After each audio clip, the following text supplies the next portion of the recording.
de uma maneira muito rápida, porque nós tínhamos perdido um tempo precioso durante os anos da ditadura, quando não se podia falar desses temas. As pessoas não sabem, mas revistas como a Nova, por exemplo, eram submetidas a uma censura brutal. A revista tinha que vir para Brasília, para o departamento censório, com todas as fotos, todas as legendas. Eu tive artigos, o mesmo artigo cortado 2 vezes. E eu sou uma pessoa do maior respeito, jamais escreveria coisas indecentes ou perniciosas. Então, perdeu-se muito tempo com isso. Porque é claro que a todos os governos ditatoriais interessa muito que a mulher se mantenha num estado de submissão, lar e filhos, porque é menos uma pessoa a policiar, é menos uma pessoa a reclamar, é menos uma pessoa...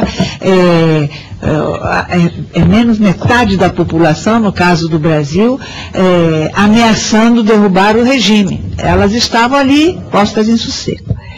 Então, esse tempo foi recuperado muito rapidamente quando as mulheres que haviam se exilado voltaram já tendo aprendido tudo no exterior, as técnicas de trabalho, como trabalhar. Então, a tomada de consciência foi feita muito rapidamente, através das revistas, como grandes veículos de massa, porque a gente não podia fazer isso, como nos outros países, através de livros, uma vez que não somos um país grandemente leitor, naquela época ainda menos. Então, isso mudou imediatamente, todas as mulheres passaram a saber que tinham direitos, e a maioria sabe quais são os seus direitos. Exercê-los é um outro capítulo, né? Porque para o exercício dos deveres tem que haver um jogo conjunto. Mudou mais lentamente, bem mais lentamente, a postura da imprensa, como a imprensa se refere às mulheres. Hoje a gente já vê mulheres na imprensa que não estão retocando batom. A gente vê políticas na imprensa que não estão passando pó de arroz. Porque naquele tempo, toda vez que se fotografava uma mulher pública no sentido de profissão, que fosse uma pessoa importante ou uma cientista ou qualquer coisa, era bom pegá-la passando o batom. E era bom dizer que, apesar de cientista, apesar de ter descoberto o QC 45.000 não sei quantas, ela ainda cultivava a vaidade. Quer dizer, o feminino tradicional não havia sido perdido pelo saber.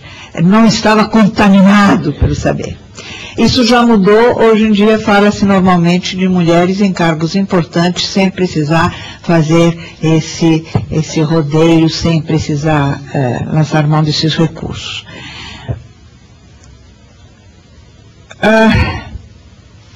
Mudou a postura, uma parte da postura dos homens em relação às mulheres, porque aumentou o número de homens que reconhecem o potencial das mulheres. Aumentou o número de homens que escolhem trabalhar com mulheres, que chama mulheres para a sua equipe, ou que não se incomoda de trabalhar sob o comando de uma mulher.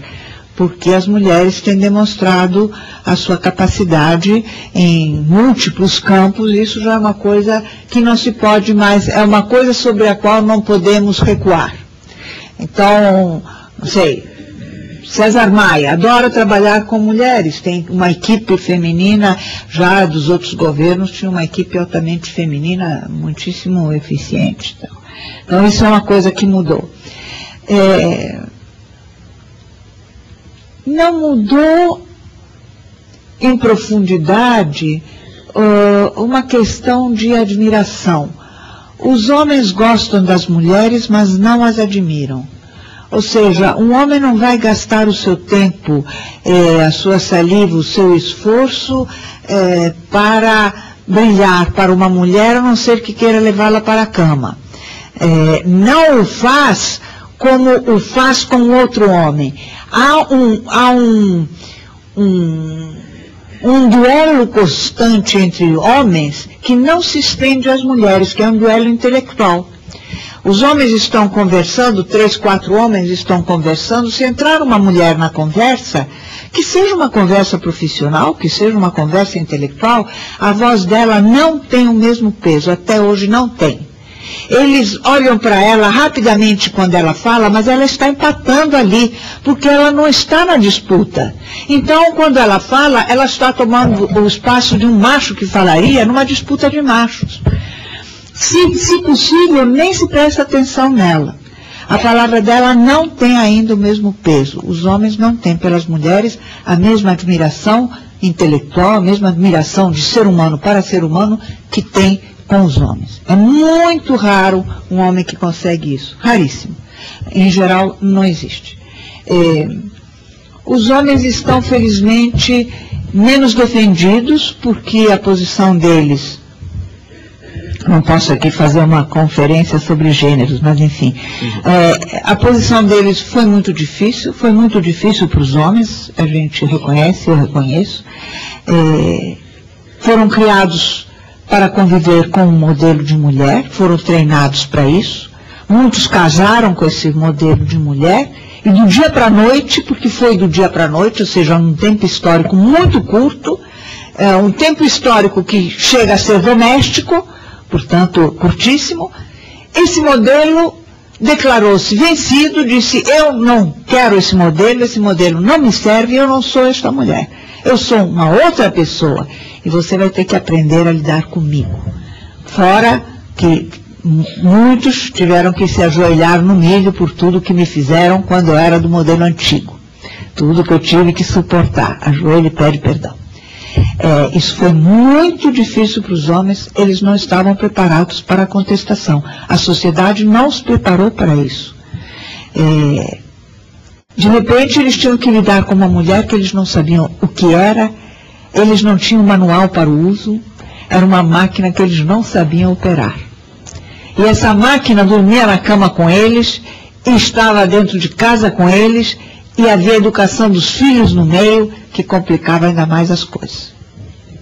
Foi muito difícil, mais difícil ainda para casais mais velhos, porque pegava o homem num momento já de insegurança, entrando na maturidade um pouco avançada, com os medos que isso acarreta a um mundo que preza a masculinidade pela potência sexual, por um espírito empreendedor que é atribuído só à juventude, equivocadamente.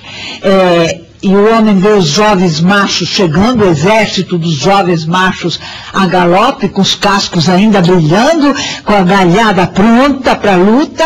O homem já está muito ameaçado, e nesse momento a mulher, que era um território já ganho, dominado, chegava e dizia, não é nada disso, aqui não tem território dominado, vamos virar essa mesa. Então ele ficava espremido entre dois frontes de ataque, e num momento muito, muito, muito delicado. Foi muito difícil para os homens. Felizmente, acho que esse momento mais crucial passou.